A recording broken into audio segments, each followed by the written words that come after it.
উমা কখন থেকে চুপটি করে বসে আছি, দেখুন তো। তোমাদের গান শুনছিলাম, খুব ভালো লাগছিল। বসুন। একটু চা করো। না না, এত রাত্রে আবার চা কেন? একেবারে খেয়েই যাবেন। না না, অত ব্যস্ত হচ্ছ কেন? হবে না হয় আর একদিন। না না, তা হবে না। আজকে যখন এসেছেন তখন খেয়ে যেতেই হবে। অত দূরে কেন তুমি? কাছে এসো, কাছে এসো। আমি বরং স্যার আপনার একটু হাত মুখ ধোয়ার ব্যবস্থা করি। চলো। কি মিষ্টি গলা তোমার। তোমাকে কে গান শিখিয়েছেন? বাবা। আসলে মা। তার মানে? আমরা রঞ্জন। তাই নাকি? গাও তো একটা শুনি। আমার ইচ্ছে করছে না। বললে তো খেতে, ঘরে কিছু আছে তো? যা আছে তাই খাবেন। আলমারির মধ্যে তোয়ালটা আছে, বের করে নিন। বাথরুমটাও বড্ড নোংরা হয়ে আছে। ও ঠিক আছে, আমি পরিষ্কার করে ধরুন। শোনো, তোমার মাথায় কিছু নেই। বৌদি সম্বন্ধে কোনো প্রশ্ন করো না জানো। তোমাকে আর শেখাতে হবে না, 3 ছেলের মা হতে চাই। শুনে ফেলবেন তো। 3 ছেলের মা হতে চলল। কি বললে? 3 ছেলে?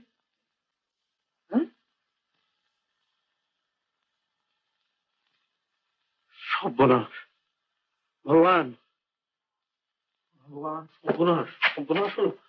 2 ছেলে মানুষ করছি, ও আর কি বলেই খারাপ। ভগবান, এ কি শাস্তি দিলে গো?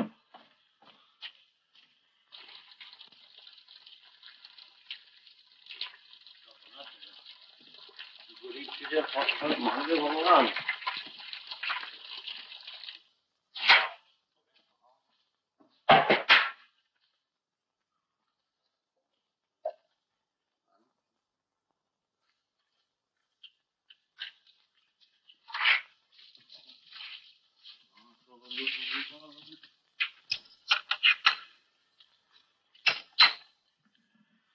আর পারছি না, এর বেশি কি খাওয়া যায়? ওই কিছুই তো খেলেন না। যেটুকু খেয়েছি খুব ভালো লাগলো, অনেকদিন পর তৃপ্তি করে খেলাম। হোটেলে খেয়ে খেয়ে বড় একঘেয়ে লাগছিল। যাক, তুমি তৃপ্তি করে খেয়েছেন শুনে ভালো লাগলো। আর জোর করবো না, আপনি উঠুন। আপনি উঠুন স্যার। আরে ঠিক আছে, তুমি খাও না। ঘুমিয়ে পড়ো বাবা, লক্ষ্মী ছেলে। অনেক রাত হয়ে গেছে বাবা, লক্ষ্মী ছেলে।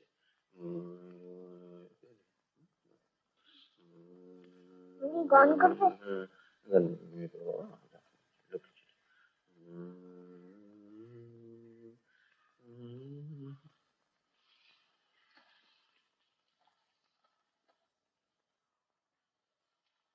জানো স্যার আমাদের ছেড়ে চলে যাচ্ছেন, চাকরিতে রেজিগনেশন দিচ্ছেন। কেন? না, আর ভালো লাগছে না। শুধু তাই নয়,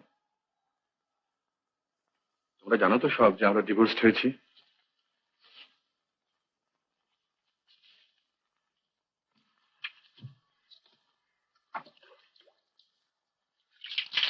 পুরোনো জীবনের কোনো কিছুই আর রাখতে চাইছি না, সব নতুন করে আবার শুরু করতে চাই। জানো, আমার বন্ধু বান্ধব সবাই হঠাৎ কিরকম যেন একটু করুণার চোখে দেখতে শুরু করেছে। তাদের মতে এতে আমার সামাজিক সম্মান নাকি ক্ষুণ্ণ হয়েছে। হাসি পায়, যা সত্যি আমি তা গোপন করিনি। এই তো আমার অপরাধ। ঠিক আছে, এই অপরাধ নিয়ে না চললাম, কি গেল এলো তাতে। ইস, অনেক রাত হয়ে গেল, তুমি খাবে না? দেখো তো এরকম ব্যস্ত করলাম তোমাদের। কিসের ব্যস্ত স্যার? আমার অনেক দিনের ইচ্ছে ছিল আপনাকে বাড়িতে নিয়ে আসি।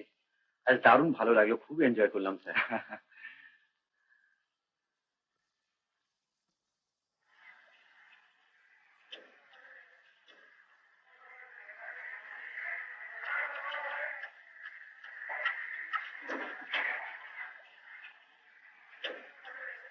খুব সুন্দর হয়েছে স্যার, আমি অনেক কিছু শিখলাম।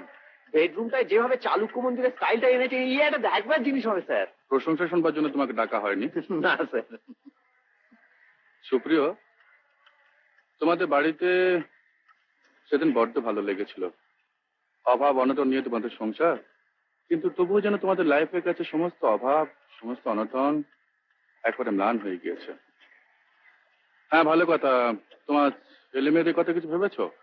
কি ভাববো স্যার? না, এমনিতেই তারা খুব সুন্দর, এত ফুল অফ লাইফ। এর উপর যদি প্রচুর আলো আর মুক্ত বাতাসের মধ্যে তারা মানুষ হতে পারতো, তাহলে কত সুন্দর হতো বলতো। সে আর কোথায় পাবো স্যার?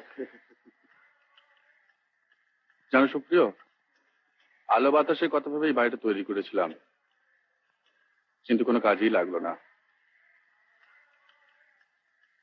তুমি নেবে? স্যার, আমি তো আগেই বলেছি সুপ্রিয়, পুরনো জীবন থেকে আমি সম্পূর্ণ মুক্তি পেতে চাই, কিন্তু আজ এই বাড়িতে আমার কাছে বোঝা হয়ে দাঁড়িয়েছে। তুমি যদি নাও, এতে তৃপ্তি আর আমার কোনো কিছুতেই হবে না সুপ্রিয়। স্যার, স্যার আপনি জানেন আমার আত্মীয় বন্ধু বান্ধব বলতে কেউ কোনোদিন ছিল না। আপনি দয়া করে চাকরি দিয়েছেন, তাই কোনো রকমে খেয়ে পড়ে বাঁচছি। সারা মাস পরিশ্রম করে যা রোজগার করি তাতে আমার অভাব মেটে না, তাই বাকিটা হেসে গান গেয়ে আনন্দ দিয়ে ভরিয়ে দিই। এক এক সময় মনে হয় আর বোধহয় পেরে উঠবো না। আবার এক এক সময় ক্লান্তি ছেড়ে মুছে উঠে দাঁড়াই, ভাবি আমার স্ত্রী, আমার ছেলে মেয়ে, আমার সংসারের জন্য দরকার হলে আমি আরো পরিশ্রম করব। তখন দারুণ তৃপ্তি হয়, দারুণ আনন্দ হয়। স্যার, স্যার আপনি আমাকে এই আনন্দ থেকে বঞ্চিত করবেন না। আমার ছেলেমেয়েরা মানুষ হবে, হ্যাঁ, ওই অন্ধকার ঘরে থেকেই তারা একদিন মানুষ হবে। ভাগ্যে যদি থাকে আপনাদের আশীর্বাদে সেখান থেকেই তারা একদিন বড় হবে। সুপ্রিয়, তুমি তুমি ঠিকই বলেছ। আমি তোমার পয়েন্ট অফ ভিউ বুঝতে পারিনি, আমার বোঝা উচিত ছিল।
এই দেখো, ট্রেন যে এসে গেল।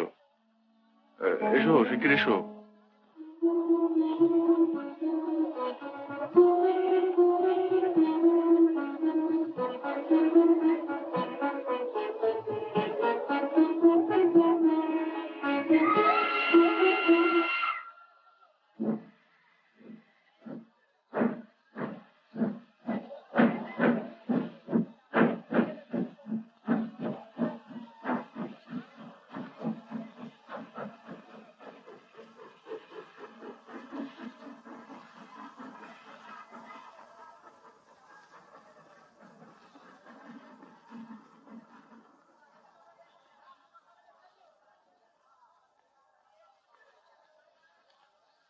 আচ্ছা, এই কলকাতা যাবার ট্রেন আবার কখন আছে? আগে সেই বেলা 5টায়, 4:30 আপনাকে অপেক্ষা করতে হবে। সর্বনাশ। এখানে ওই ওয়েটিং রুম বা ওই জাতীয় আগে কিছু? হ্যাঁ, আপার ক্লাস ওই সামনেই আছে, খোলাই আছে, যান, চাটা ওখানেই পেয়ে যাবেন। আচ্ছা, থ্যাংক ইউ। আমার প্রভাত আমার সন্ধ্যা হৃদয় পত্র ফুটে, গোপন থেকে তোমার টানে উঠবে ফুটে ফুল।